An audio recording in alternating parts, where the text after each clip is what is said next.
Hi, Arun ജോഷിയാണ്. നമുക്ക് ഇന്ന് മായ Autodesk മായക്കകത്ത് ഡൈനാമിക്സിൽ പുതിയൊരു ക്ലാസ് നോക്കാം. ഇതിനകത്ത് നമ്മൾ ഇന്ന് ചെയ്യാൻ പോകുന്നത് ക്ലോത്ത് ആണ്. അതിന് വേണ്ടിയിട്ട് ഞാൻ ചെയ്യുന്ന ഒരു എക്സസൈസ് എന്ന് പറഞ്ഞു കഴിഞ്ഞാൽ നമുക്കൊരു ഫ്ലാഗ് ഉണ്ടാക്കിയെടുക്കുക എന്നുള്ളതാണ്. അപ്പോൾ നമുക്ക് സിമ്പിൾ ആയിട്ട് ചെറിയൊരു ക്ലാസ് ആണ്. ചെറിയ ക്ലാസ് ആണെന്നുണ്ടെങ്കിലും ഒരുപാട് ഉപയോഗപ്പെടുന്ന ഒരു ക്ലാസ് ആണ്. നമുക്ക് ആനിമേഷൻ അറിഞ്ഞുകൂടാത്ത ഒരാൾക്ക് പോലും ഞാൻ ആനിമേഷൻ ക്ലാസ് പോസ്റ്റ് ചെയ്തിട്ടുണ്ട്. അപ്പോൾ അതിനകത്ത് ആനിമേഷൻ അറിഞ്ഞുകൂടാത്തവർക്ക് പോലും പെട്ടെന്ന് ചെയ്തെടുക്കാൻ പറ്റുന്ന ഒരു ആനിമേഷൻ ആണ്. ഒരു ക്ലോത്തിന്റെ ഒരു ഫ്ലാഗ് ഇങ്ങനെ കാറ്റത്ത് പറക്കുന്ന ഒരു ആനിമേഷൻ ആണ് നമ്മൾ ഇന്ന് ചെയ്യാനായിട്ട് പോകുന്നത്. അപ്പൊ അതെങ്ങനെയാന്നുള്ളത് നോക്കാം. അപ്പൊ അത് ആദ്യം നമുക്ക് ഫ്ലാഗിന്റെ ഒരു മോഡൽ സെറ്റ് ചെയ്തെടുക്കുക എന്നുള്ളതാണ്. അതും വലിയ പ്രശ്നമുള്ള കാര്യമൊന്നുമില്ല, പെട്ടെന്ന് ചെയ്യാം. ഒരു സിലിണ്ടർ എടുത്ത് വരച്ച് വയ്ക്കുക. വരച്ച് വെച്ചിട്ട് നമ്മൾ അതിന്റെ നീളം കൂട്ടി കൊടുത്തു. നീളം കൂട്ടി ഞാൻ ഒരുപാട് ചെയ്യുന്നില്ല, ഈ ഒരു ഹൈറ്റിലത്തേക്ക് ചെറിയൊരു ഫ്ലാഗാണ് ഞാൻ ഉദ്ദേശിക്കുന്നത്. അപ്പോൾ ഇങ്ങനെ വെച്ചു. ഇനി ഫ്ലാഗ് നമ്മൾ ഈ ഒരു മരത്തിലായിരിക്കും, ഈ ഒരു കൊടി മരത്തിലായിരിക്കും നമ്മൾ ഫ്ലാഗ് വെക്കുന്നത്. അപ്പോൾ ഫ്ലാഗിന് വേണ്ടിയിട്ട് ഞാനൊരു പ്ലെയിൻ വരച്ചു. ഈ പ്ലെയിൻ വരച്ച് വെച്ചിട്ട് കൺട്രോൾ എ കൊടുക്കുക. കൺട്രോൾ എ കൊടുക്കുമ്പോഴത്തേക്ക് ഇങ്ങനെ ഒരു ഓപ്ഷൻ വരും. ഇതിനകത്ത് ഈ ഇൻപുട്ടിനകത്ത് വരുന്ന പോളിപ്ലെയിനിന്റെ ഓപ്ഷൻ ഇല്ലേ, അത് സെലക്ട് ചെയ്യുക. സെലക്ട് ചെയ്തിട്ട് അതിന്റെ ഡിവിഷൻ കൂട്ടി കൊടുക്കുക. ഞാനൊരു 50 കൊടുത്തിരിക്കുന്നത്. അപ്പൊ അതെന്തിനാന്ന് പറഞ്ഞു കഴിഞ്ഞാൽ കണ്ടോ, ഇതിനകത്ത് ഡിവിഷൻ കൂടിയതുണ്ട്. ഇതിനകത്തുള്ള കള്ളികളുടെ എണ്ണം കൂടിയുണ്ട്. അപ്പൊ അത് കൂടി കഴിയുമ്പോഴത്തേക്ക് നമുക്ക് കറക്റ്റ് ആയിട്ടുള്ള ഒരു ആനിമേഷൻ നമുക്ക് കിട്ടും. കട്ട് കുറവാണെന്നുണ്ടെങ്കിൽ കുറച്ച് റഫ് ആയിരിക്കും. കട്ടി കൂടിയ ഒരു ടാർപ്പ അല്ലെങ്കിൽ അങ്ങനെ ടാർപോളിനൊക്കെ നമ്മളെടുത്ത് വീശുന്ന സമയത്ത് എങ്ങനെ വരുന്നോ ആ അനിമേഷനൊക്കെ കട്ട് കുറവായിരുന്നാൽ കിട്ടത്തുള്ളൂ. കറക്റ്റ് ഒരു ക്ലോത്തിന്റെ എഫക്ട് കിട്ടണമെന്നുണ്ടെങ്കിൽ കട്ട് ഒരുപാട് കൂടുതൽ ഇടേണ്ടതായിട്ട് വരും. ഓക്കെ, അപ്പൊ ഈ 50 എന്നുള്ളത് ഞാൻ കുറച്ചായിട്ടിരിക്കുന്നത്. അത്യാവശ്യം വീണ്ടും നമുക്ക് കൂടുതൽ കൊടുക്കാം. പക്ഷെ കൂടുതൽ കൊടുക്കും തോറും ചിലപ്പോൾ സിസ്റ്റം ഹാങ് ആവാൻ സാധ്യതയുണ്ട്. അപ്പൊ അതുകൊണ്ട് ഞാൻ ചെയ്തില്ല എന്നേ ഉള്ളൂ. എന്നിട്ട് ഞാനിതിനെ പ്ലെയിനെ ഇവിടെ നമ്മൾ ഫ്ലാഗിന്റെ ആ ക്ലോത്ത് എങ്ങനെയാണോ വരുന്നത് അതിനനുസരിച്ച് ഇതിനെ സെറ്റ് ചെയ്ത് കൊടുക്കുക. അപ്പൊ അതിനകത്തേക്ക് വേണ്ടിയിട്ട് ഞാൻ W കൊടുത്തു, ഇതിനെ മുകളിലേക്ക് ഉയർത്തി കൊണ്ടുവന്നു. കൊടുത്തതിന് ശേഷം ഇതിനെ റൊട്ടേറ്റ് ചെയ്യാൻ പോവാണ്. റൊട്ടേറ്റ് ചെയ്യുമ്പോഴത്തേക്ക് നമുക്ക് കറക്റ്റ് ആയിട്ട് ലംബമായിട്ട് റൊട്ടേറ്റ് ചെയ്ത് നിർത്താൻ വേണ്ടിയിട്ട് നമ്മൾ എന്താ ചെയ്തുകൊണ്ടിരുന്നത്, ഇങ്ങനെ പിടിച്ച് വലിച്ചിട്ട് നമ്മളത് ഇവിടെ ഒരു വാല്യൂ മാറുന്നുണ്ട് റൊട്ടേറ്റ് എക്സിനകത്ത്. ആ വാല്യൂ എന്ത് ചെയ്ത് 90 ഡിഗ്രി കൊടുക്കും അല്ലെ. അങ്ങനെയും ചെയ്യാം. എളുപ്പം വേറൊരു വഴിയുണ്ട്. നമുക്കിങ്ങനെ ഇതിനകത്ത് പോയി ചേഞ്ച് ചെയ്യാൻ നമുക്ക് താല്പര്യമില്ല എന്നുണ്ടെന്നുണ്ടെങ്കിൽ ജസ്റ്റ് J പ്രസ് ചെയ്തുകൊണ്ട് ഈ പ്രസ് ചെയ്ത് നമ്മുടെ ഈ ഒരു പിവറ്റ് കൊണ്ടുവരിക. സർക്കിൾ പിവറ്റ് ഇല്ലേ, ആ പിവറ്റ് കൊണ്ടുവന്നതിന് ശേഷം J പിടിക്കുക. J ഹോൾഡ് ചെയ്ത് വെച്ചുകൊണ്ട് നമുക്ക് ഏത് ആക്സിസിലാണോ റൊട്ടേറ്റ് ചെയ്യുന്നത് ആ ആക്സിസിൽ വലിച്ചു കഴിയുമ്പോഴത്തേക്ക് നമുക്ക് 90 ഡിഗ്രി പെട്ടെന്ന് സെറ്റ് ചെയ്യാൻ പറ്റും. ടൈപ്പ് ചെയ്യാതെ തന്നെ നമുക്ക് സെറ്റ് ചെയ്ത് വെക്കാൻ പറ്റും. എന്നിട്ട് W കൊടുത്തു. ഞാൻ ഇത് ഇങ്ങോട്ട് നീക്കി വെക്കുവാണ്. നീക്കി വെക്കുമ്പോഴത്തേക്ക് നമ്മൾ ശ്രദ്ധിക്കാനുള്ളത് കറക്റ്റ് ഇതിനകത്ത് തൊടിയിക്കണ്ട, ജസ്റ്റ് ഒരു തൊട്ടില്ല എന്നുള്ള ആ ഒരു ഡിസ്റ്റൻസിൽ അതിനെ നിർത്തിയതിനു ശേഷം ഞാൻ W കൊടുത്തു. ഇതിനെ മുകളിലേക്ക് ഉയർത്തി വെച്ചു. ഇത്രയും ഭാഗത്താണ് എനിക്ക് ഫ്ലാഗ് വരേണ്ടുന്നത്. ഇപ്പൊ ഒരു ഫ്ലാഗ് എന്ന് പറയുന്നത് റെക്ടാംഗിൾ അല്ലേ, ഇതിപ്പോ കറക്റ്റ് ഒരു സ്ക്വയർ ആയിട്ടായിരിക്കുന്നത്. D പിടിച്ചിട്ട് ഈ പിവറ്റിനെ ഈ സൈഡിലേക്ക് അറേഞ്ച് ചെയ്യുക. പിവറ്റിനെ നമുക്ക് കസ്റ്റം ചെയ്യാൻ വേണ്ടിയിട്ടാണ് നമ്മൾ ഡി സെലക്ട് ചെയ്യുന്നത്. എന്നിട്ട് 6 കൊടുത്ത് നമ്മൾ അതിന്റെ കണ്ടോ ഫ്ലാഗിന്റെ നീളം എത്ര വേണം അത് നമ്മൾ ഇവിടെ പറഞ്ഞു കൊടുക്കും.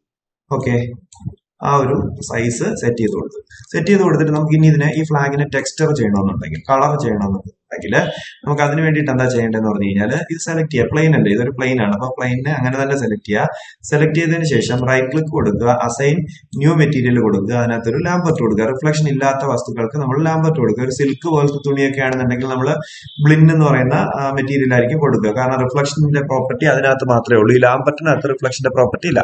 ഓക്കെ, ഞാൻ ലാംബർട്ട് കൊടുത്തു. ആ ലാംബർട്ട് ഇവിടെ കാണിക്കുന്നുണ്ട്. ഇനി അഥവാ ഇവിടെ കാണിച്ചില്ല എന്നുണ്ടെങ്കിൽ നിങ്ങൾ ഇവിടെ റൈറ്റ് ക്ലിക്ക് കൊടുത്തതിന് ശേഷം മെറ്റീരിയൽ ആട്രിബ്യൂട്ട് എടുക്കുക. ക്ലിയർ ആയേ? ഈ മെറ്റീരിയൽ ആട്രിബ്യൂട്ട് നമ്മൾ ഇതിനകത്ത് അപ്ലൈ ചെയ്തിരിക്കുന്ന കളർ കൊടുക്കാൻ വേണ്ടി ആഡ് ചെയ്തിരിക്കുന്ന മെറ്റീരിയൽ ആയിരിക്കും കാണിക്കുക. അപ്പൊ ഇതിനകത്ത് ലാംബർട്ട് എന്നുള്ളത് മാറ്റിയിട്ട് ഞാൻ FLAG ഫ്ലാഗ് സ്പേസ് കൊടുക്കരുത്, അണ്ടർസ്കോർ കൊടുത്തു. TXT എന്ന് പറഞ്ഞിട്ട് ടെക്സ്ചറിന്റെ ഒരു ഷോർട്ട് ഞാൻ കൊടുത്തു. ടി വേണ്ട, ടെക്സ്റ്റ് വേണ്ട, ടെക്സ്റ്റ് കിടന്നോട്ടെ. എന്നിട്ട് ഈ കളർ കണ്ടോ, ഈ കളറിന്റെ ഈ സൈഡിൽ ഒരു ചെസ് ബോർഡ് പോലത്തെ ഒരു സംഭവം ഉണ്ട്. അത് ക്ലിക്ക് ചെയ്യാം. ക്ലിക്ക് ചെയ്തതിന് ശേഷം ഇവിടെ ഫയൽ എടുക്കുക. ഫയൽ എടുക്കുമ്പോഴത്തേക്ക് ഇവിടെ ഒരു ഫോൾഡർ കാണിക്കും. ആ ഫോൾഡർ ക്ലിക്ക് ചെയ്തതിന് ശേഷം ഞാനിപ്പോ ഡെസ്ക്ടോപ്പിനകത്താണ് ഇമേജ് സേവ് ചെയ്തിരിക്കുന്ന ഒരു ടെക്സ്ചറിന് വേണ്ടിയിട്ട് ഞാൻ ആ ഇമേജിന്റെ ഫയല് ക്ലിക്ക് ചെയ്തു. ഓപ്പൺ കൊടുക്കുന്ന സമയത്ത് ഇവിടെ ഓപ്പൺ ആയതായിട്ട് കാണിക്കുന്നുണ്ട്. പക്ഷെ നമുക്ക് ഇവിടെ ഓപ്പൺ ആയി കാണിക്കുന്നില്ല. ജസ്റ്റ് 6 പ്രസ് ചെയ്ത് നോക്കി. 6 പ്രസ് ചെയ്യുന്ന സമയത്ത് സെലക്ട് ചെയ്തിട്ട് നമ്മൾ 6 കൊടുക്കുന്ന സമയത്ത് അതിനകത്ത് ആ ടെക്സ്റ്റ് വീണിട്ടില്ല, വേറെ എന്തോ ഒരു എറർ ഇവിടെ കാണിക്കുന്നുണ്ടായിരുന്നു. നമുക്ക് ഒന്നുകൂടി അപ്ലൈ ചെയ്ത് നോക്കാം. ഇവിടെ ക്ലിക്ക് ചെയ്തു, ഫയൽ ക്ലിക്ക് ചെയ്തു, കണ്ടോ? ഫയൽ ക്ലിക്ക് ചെയ്തതിന് ശേഷം ഈ ഫോൾഡർ ക്ലിക്ക് ചെയ്തു. പൈറേറ്റ് എന്ന് പറയുന്ന ആ JPG ഇമേജ് ആണ്, ഞാൻ ഡൗൺലോഡ് ചെയ്തിട്ട ഇമേജ് ആണ്. ആ ഇമേജ് സെലക്ട് ചെയ്തു. നിങ്ങൾക്ക് ഒരു ക്ലോത്തിന്റെ ടെക്സ്റ്റ് തന്നെ വേണമെന്നുണ്ടെങ്കിൽ അപ്ലൈ ചെയ്യാം കേട്ടോ. ടെക്സ്റ്റ് ഏത് വേണമെന്നുണ്ടെങ്കിൽ ഇമേജ് ഏതെങ്കിലും അപ്ലൈ ചെയ്താലും മതി. എന്നിട്ട് ഓപ്പൺ കൊടുത്തു. ഓപ്പൺ കൊടുക്കുമ്പോഴത്തേക്ക് കണ്ടോ, ഇതിനകത്തേക്ക് ആ ഇമേജ് ഓപ്പൺ ആയി വന്നിട്ടുണ്ട്.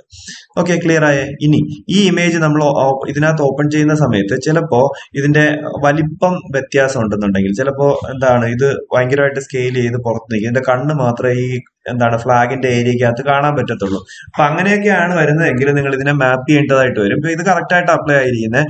മാപ്പ് ചെയ്യണമെന്നുണ്ടെന്നുണ്ടെങ്കിൽ എന്താ ചെയ്യേണ്ടതെന്ന് പറഞ്ഞു കഴിഞ്ഞാൽ, ഈ പ്ലെയിൻ സെലക്ട് ചെയ്യുക. അങ്ങനെ തന്നെ സെലക്ട് ചെയ്തിട്ട് ഇവിടെ മോഡലിംഗ് എന്ന് പറയുന്ന ഓപ്ഷൻ ഇട്ടിട്ട് ഇവിടെ UV സെലക്ട് ചെയ്യുക. ഈ UVക്കകത്ത് പ്ലാനാർ എന്ന് പറഞ്ഞൊരു ഓപ്ഷൻ കണ്ടോ? ഈ പ്ലാനാറിന്റെ സെറ്റിംഗ്സ് എടുക്കുക. ഈ സൈഡിൽ വന്ന് സെറ്റിംഗ്സ് എടുത്തിട്ട് ബെസ്റ്റ് പ്ലെയിൻ ടിക്ക് ചെയ്യുക. മിക്കവാറും ബോർഡിംഗ് ബോക്സ് ആയിരിക്കും കിടക്കുന്നത് നിങ്ങളത്. അതിനകത്ത് ബെസ്റ്റ് പ്ലെയിൻ ടിക്ക് ചെയ്യുക. ടിക്ക് ചെയ്തതിന് ശേഷം അപ്ലൈ കൊടുക്കുക.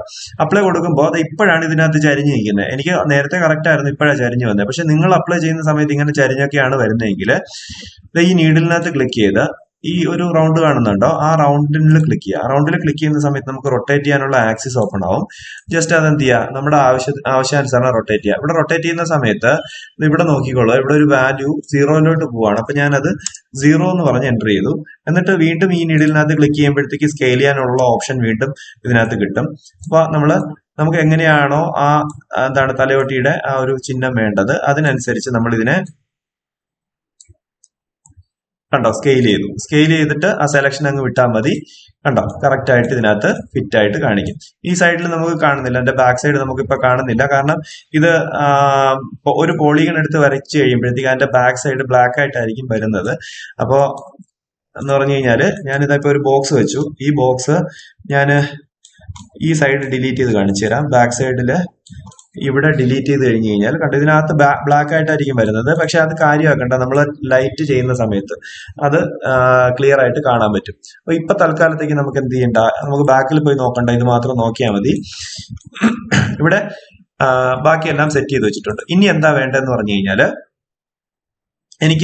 ഞാൻ ഈ ഫ്ലാഗ് സെലക്ട് ചെയ്തു. ഫ്ലാഗ് സെലക്ട് ചെയ്തതിന് ശേഷം ഇവിടെ FX എന്ന് പറഞ്ഞിട്ട് ഓപ്ഷൻ ഇട്ടിട്ട് ഇവിടെ N ക്ലോത്തിനകത്ത് വന്നതിന് ശേഷം ക്രിയേറ്റ് N ക്ലോത്ത് എന്ന് പറയുന്ന ഒരു ഓപ്ഷൻ ഉണ്ട്. അത് ഞാൻ ഈ ഫ്ലാഗിലേക്ക് അപ്ലൈ ചെയ്തു. അപ്പോൾ അത് നോക്കിയാൽ അറിയാം, ഇതിന്റെ താഴെയായിട്ട് ഇവിടെ ഒരു ഇംഗ്ലീഷ് ലെറ്ററിന്റെ N-ഉം അതിൽ നിന്നൊരു താഴേക്ക് ഒരു ആരോയും പോലത്തെ ഒരു ഐക്കൺ വന്നിരിക്കുന്നത് കാണാൻ പറ്റും. ഓക്കെ, 4 അടിച്ച് കാണിച്ചു തരാം. കണ്ടോ, ഒരു N എന്ന് പറയുന്ന ഒരു സംഭവം, അതിന്റെ താഴേക്ക് ഈ N-നെ ന്യൂക്ലിയസ് എന്നാ പറയുന്നത് കേട്ടോ. ആ ന്യൂക്ലിയസ് എന്ന് പറഞ്ഞ ഒരു സാധനം വരും, അതിന്റെ ഒരു ആരോ ഇവിടെ കാണിക്കും. അതങ്ങനെ നിൽക്കട്ടെ. ഇനി നമ്മൾ പ്ലേ ചെയ്ത് നോക്കുക ഇതിനെ. ഈ ടൈം ലൈനിൽ 120 എന്ന് പറഞ്ഞ് ഇവിടെ കിടക്കുന്നതിനെ ഞാൻ 500 ആക്കി കൊടുത്തു. എൻ്റർ ചെയ്തതിന് ശേഷം നമ്മൾ പ്ലേ ചെയ്യുന്ന സമയത്ത് കണ്ടോ, ഈ നമ്മൾ വരച്ചു വെച്ച സാധനം, നമ്മളിവിടെ ഫ്ലാഗിന് വേണ്ടി വരച്ചു വെച്ച ആ തുണി എന്ന് പറഞ്ഞു കഴിഞ്ഞാൽ പ്ലേ ചെയ്യുന്ന സമയത്ത് ഇത് താഴേക്ക് പോവാണ്. അപ്പൊ ഇത് താഴേക്ക് പോവാതിരിക്കണമെന്നുണ്ടെന്നുണ്ടെങ്കിൽ നമ്മൾ എന്ത് ചെയ്യണം, ഈ കൊടിമരത്തിൽ ഇതിനെ അറ്റാച്ച് ചെയ്യിപ്പിക്കണ്ടേ? അറ്റാച്ച് ചെയ്യിപ്പിക്കണമെന്നുണ്ടെന്നുണ്ടെങ്കിൽ ചെയ്യാനുള്ള ഒരു കാര്യം, ഈ കൊടിമരത്തില് കൊടിയുടെ വലിപ്പത്തിനനുസരിച്ച് എവിടെ വരെയാണോ കൊടിയുടെ എഡ്ജ് നിൽക്കുന്നത് ആ എഡ്ജിനനുസരിച്ച് ഒരു കട്ട് ആഡ് ചെയ്ത് കൊടുക്കുക. ഇവിടെയും ഒരു ഇൻസർട്ട് എഡ്ജ് ആഡ് ചെയ്ത് കൊടുക്കുക. ഇൻസർട്ട് എഡ്ജ് നമ്മൾ എടുക്കുന്നത് എങ്ങനെയായിരുന്നു? ഷിഫ്റ്റ് പിടിച്ച് റൈറ്റ് ക്ലിക്ക് കൊടുത്ത് ഇൻസർട്ട് എഡ്ജ് ലൂപ്പ് ടൂൾ എടുക്കുക. എഡ്ജ് ലൂപ്പ് ടൂൾ എടുത്തതിന് ശേഷം ക്ലിക്ക് ചെയ്ത് കണ്ടോ ഇങ്ങനെ ഒരു കട്ട് ആഡ് ചെയ്തിട്ട് നമ്മുടെ ഫ്ലാഗ് സെലക്ട് ചെയ്യുക. റൈറ്റ് ക്ലിക്ക് കൊടുത്ത് എഡ്ജ് എടുത്തിട്ട് ഇങ്ങനെ ഡ്രാഗ് ചെയ്ത് ഈ സൈഡിലുള്ള എഡ്ജ് മാത്രം സെലക്ട് ചെയ്യാം. സൈഡിലുള്ളതെന്ന് പറഞ്ഞു കഴിഞ്ഞാൽ ഇപ്പോൾ ഈ ഇങ്ങോട്ട് പോകുന്ന എഡ്ജിന്റെ ഫസ്റ്റ് ആ ഒരു കളത്തിലുള്ളതും കൂടെ സെലക്ട് ആയിട്ടുണ്ട്. അപ്പൊ അതിനെ നമുക്ക് സെലക്ഷൻ വിടണമെന്നുണ്ടെങ്കിൽ കൺട്രോൾ സെലക്ട് ചെയ്തിട്ട് ഇവിടെ നിന്ന് ക്ലിക്ക് ചെയ്ത് ഇങ്ങനെ തിരിച്ചൊന്ന് വലിച്ചു കഴിഞ്ഞ് കഴിഞ്ഞാൽ ആ സെലക്ഷനും പോകും. ഇതിന്റെ ഇങ്ങനെ അറ്റത്തെ ആ ലൈൻ മാത്രം സെലക്ട് ആയതായിട്ട് നമുക്ക് കാണാൻ പറ്റും. ഇനി ചെയ്യാനുള്ളത് അത്യാവശ്യം നല്ലതായിട്ട് സൂം ചെയ്യുക. എന്നിട്ട് വേറെ എങ്ങും ക്ലിക്ക് ചെയ്യരുത്. ഈ കൊടിമരത്തിന്റെ ഇതിൽ വെച്ചിട്ട് റൈറ്റ് ക്ലിക്ക് കൊടുക്കുക. എന്നിട്ട് അതിന്റെ എഡ്ജ് സെലക്ട് ചെയ്യുക. എഡ്ജ് സെലക്ട് ചെയ്തിട്ട് ഇതിന് നേർക്ക് വരുന്ന ഇതിനെ അങ്ങ് ഈ സെലക്ഷൻ വിടുക. സെലക്ഷൻ വിടാൻ വേണ്ടിയിട്ട് കൺട്രോൾ പിടിച്ചിട്ട് ഇതിനകത്ത് ഡബിൾ ക്ലിക്ക് കൊടുത്തു കഴിഞ്ഞാൽ കണ്ടോ ആ കട്ടങ്ങ് പോവും. അതിനുശേഷം ഷിഫ്റ്റ് പിടിച്ച് കണ്ടോ ഇതിന്റെ ഈ കൊടിയുടെ എഡ്ജിന് നേർക്ക് ഇവിടെ ഒരു എഡ്ജ് ഉണ്ട് കണ്ടോ, അതായത് ഈ എഡ്ജിന്റെ കണ്ടിന്യൂഷൻ താഴേക്ക് പോകുന്നത്, അതിനകത്ത് ക്ലിക്ക് ചെയ്യുക. അപ്പോൾ ആ രണ്ട് എഡ്ജ് സെലക്ട് ചെയ്തതിനു ശേഷം ഇവിടെ കൺസ്ട്രെയിൻഡ് എന്ന് പറഞ്ഞൊരു സാധനമുണ്ട്. ഇതിനകത്ത് കമ്പോണന്റ് ടു കമ്പോണന്റ് എന്ന് പറഞ്ഞൊരു ഓപ്ഷൻ ഉണ്ട്, അത് കൊടുക്കുക. Component to component. എന്നിട്ട് ഇതിനെ സെലക്ട് ചെയ്തിട്ട് ഇതിനെ റൈറ്റ് ക്ലിക്ക് കൊടുത്ത് ഒബ്ജക്ട് മോഡിലേക്ക് കൊണ്ടുവരിക. എന്നിട്ട് നമ്മുടെ എന്താണ് കൊടിമരത്തിനെ സെലക്ട് ചെയ്തിട്ട് എൻക്ലോത്തിനകത്ത് തന്നെ ക്രിയേറ്റ് പാസീവ് കൊളൈഡർ എന്ന് പറഞ്ഞൊരു സാധനമുണ്ട്, അതും കൂടി കൊടുത്തിട്ടയ്ക്കുക. ഇനി നമുക്കിതൊന്ന് പ്ലേ ചെയ്ത് നോക്കാം എന്താ സംഭവിക്കുക എന്ന്. പ്ലേ ചെയ്യുമ്പോഴത്തേക്ക് നേരത്തെ ആ തുണി താഴേക്ക് വീണതുപോലെ തന്നെ ഇപ്പോഴും തുണി താഴേക്ക് വീഴാൻ ശ്രമിക്കുന്നുണ്ട്. പക്ഷെ എന്ത് ചെയ്യുന്നുണ്ട്, ഇവിടെ നമ്മൾ ഈ കമ്പോണന്റ് കൊടുത്ത സമയത്ത് ഈ പൈപ്പിലേക്ക് അല്ലെങ്കിൽ ഈ കൊടിമരത്തിലേക്ക് ഈ തുണിയെ അറ്റാച്ച് ചെയ്ത് നിർത്തിയിട്ടുണ്ട്. ഇനി നമുക്ക് എന്താണ്, ഇതിനകത്ത് കാറ്റ് ഇപ്പോൾ വളരെ കുറവാണ്. കാറ്റുണ്ടെന്നുണ്ടെങ്കിലേ നമുക്ക് എന്ത് ചെയ്യാൻ പറ്റുള്ളൂ, ഇതിന്റെ ആനിമേഷൻ എന്താണ് ഇങ്ങനെ പറന്ന് നിൽക്കുന്നതായിട്ടുള്ള ഒരു ആനിമേഷൻ നമുക്ക് കിട്ടത്തുള്ളൂ. അപ്പൊ അതിന് വേണ്ടിയിട്ട് ഞാൻ ചെയ്തത് എന്താന്ന് പറഞ്ഞു കഴിഞ്ഞാൽ ഈ ന്യൂക്ലിയസ് കണ്ടോ, താഴത്തെ ഈ ന്യൂക്ലിയസ് സെലക്ട് ചെയ്യുക. ന്യൂക്ലിയസ് സെലക്ട് ചെയ്തതിന് ശേഷം നമ്മളിവിടെ എന്താണ്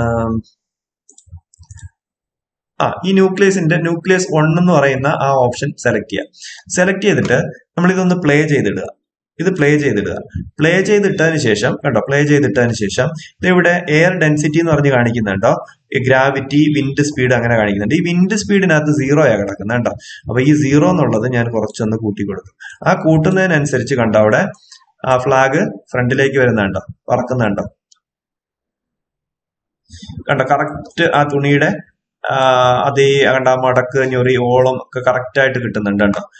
നമുക്ക് ഇനി വിൻഡിന്റെ സ്പീഡ് ഒരുപാട് കൂട്ടിക്കഴിഞ്ഞു കഴിഞ്ഞാൽ കണ്ടോ ഭയങ്കരമായിട്ട് ഇങ്ങനെ പാറി പറക്കുന്ന ഒരു സാധനമായിരിക്കും കിട്ടുന്നത്. ഇപ്പൊ നമ്മുടെ ഈ സ്പേസിൽ കംപ്ലീറ്റും എന്തുണ്ട്, വിൻഡ് അടിച്ചോണ്ടിരിക്കുവാണ്, കാറ്റടിച്ചോണ്ടിരിക്കുവാണ്.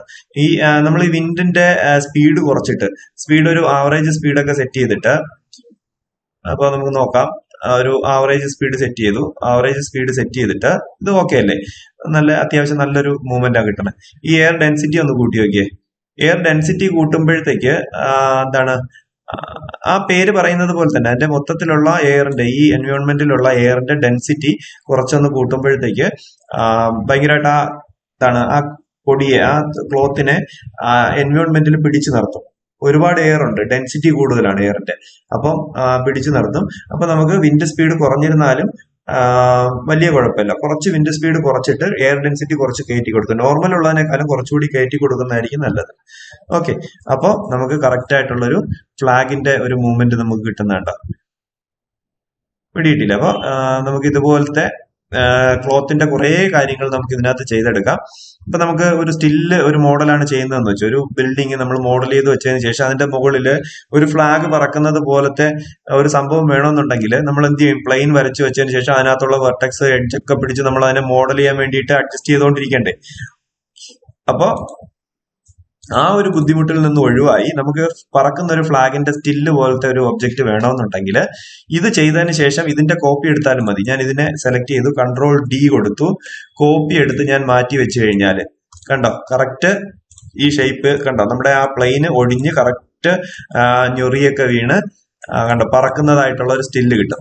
ഈ നമ്മൾ കോപ്പി എടുത്ത് വെക്കുന്ന സാധനത്തിന് അനിമേഷൻ ഉണ്ടായിരിക്കില്ല കണ്ടോ. അപ്പോൾ ഇനി വേറൊരു എക്സാമ്പിൾ പറയുവാണെന്നുണ്ടെങ്കിൽ, നമ്മളൊരു ബെഡൊക്കെ ചെയ്തതിന് ശേഷം ഒരു ഇന്റീരിയർ ഡിസൈൻ ചെയ്യുവാണ്, ഇന്റീരിയർ മോഡൽ ചെയ്യുവാണ്. ആ മോഡലിൽ നമ്മളൊരു ബെഡ് ചെയ്ത് വെക്കുവാണെന്നുണ്ടെങ്കിൽ ആ ബെഡിന്റെ പുറത്ത് ഒരു ഷീറ്റ് വിരിക്കുമ്പോൾ ആ ഷീറ്റിൽ കുറച്ച് ഞൊറിയൊക്കെ ഉണ്ടാവൂലേ, മടക്കൊക്കെ ഉണ്ടാവൂലേ. ആ മടക്ക് റിയൽ ആയിട്ട് നമുക്ക് മോഡൽ ചെയ്തെടുക്കണമെന്നുണ്ടെങ്കിൽ ഒരുപാട് സമയം എടുക്കും അത്യാവശ്യം. അപ്പോൾ എന്ത് ചെയ്താൽ മതി, ഒരു ക്ലോത്ത് ഇങ്ങനെ ഇട്ടിട്ട് മുകളിൽ നിന്ന് പ്ലേ ചെയ്ത് വിട്ടാൽ മതി. ഒരു പ്ലെയിൻ വരച്ചിട്ട് അതിനകത്ത് ക്ലോത്ത് അപ്ലൈ ചെയ്തിട്ട് ജസ്റ്റ് പ്ലേ ചെയ്ത് ആ കട്ടിലേക്ക് അങ്ങ് വീഴിച്ചാൽ മതി. കട്ടിലിനെ എന്താക്കണം, നമ്മുടെ എൻക്ലോത്തിനകത്ത് വന്നതിന് ശേഷം ക്രിയേറ്റ് പാസീവ് കൊളൈഡർ ആക്കി ഇട്ടിട്ട് വേണം നമ്മൾ എന്ത് ചെയ്യാൻ, പ്ലേ ചെയ്ത് അതിന്റെ പുറത്തേക്ക് ഇടാൻ. ഓക്കെ, അപ്പൊ നമ്മുടെ ഫ്ലാഗിന്റെ സിമുലേഷൻ നിങ്ങൾക്ക് എല്ലാവർക്കും മനസ്സിലായെന്ന് കരുതുന്നു. അപ്പോൾ എല്ലാവരും ചെയ്തു നോക്കിയതിനു ശേഷം കമന്റ് ഇടുക. പുതിയ വേറെ ക്ലാസ്സുകൾ നിങ്ങൾക്ക് എന്തെങ്കിലും ചെയ്യണമെന്നുണ്ടെന്നുണ്ടെങ്കിൽ, എന്തെങ്കിലും ഒരു എക്സസൈസ് ഐഡിയ ഉണ്ടെന്നുണ്ടെങ്കിൽ ആ ഐഡിയ പറയുക. പറഞ്ഞു കഴിഞ്ഞാൽ നമുക്ക് സമയം ഉള്ളതിനനുസരിച്ച് ചെയ്തു പോകാം. ഞാൻ അതെങ്ങനെയാ ചെയ്യുന്നതെന്ന് കാണിച്ചു തരാം. എന്താ വേണ്ടതെന്ന് നിങ്ങൾ കമന്റ് ചെയ്താൽ മതി. അപ്പൊ ഞാൻ അതിനനുസരിച്ച് ഞാൻ ചെയ്ത് വിട്ടുകൊണ്ടിരിക്കാം. അപ്പൊ നിങ്ങൾക്ക് ഓരോ കാര്യങ്ങൾ പഠിച്ചു പോകാനും പറ്റും. ഓക്കെ.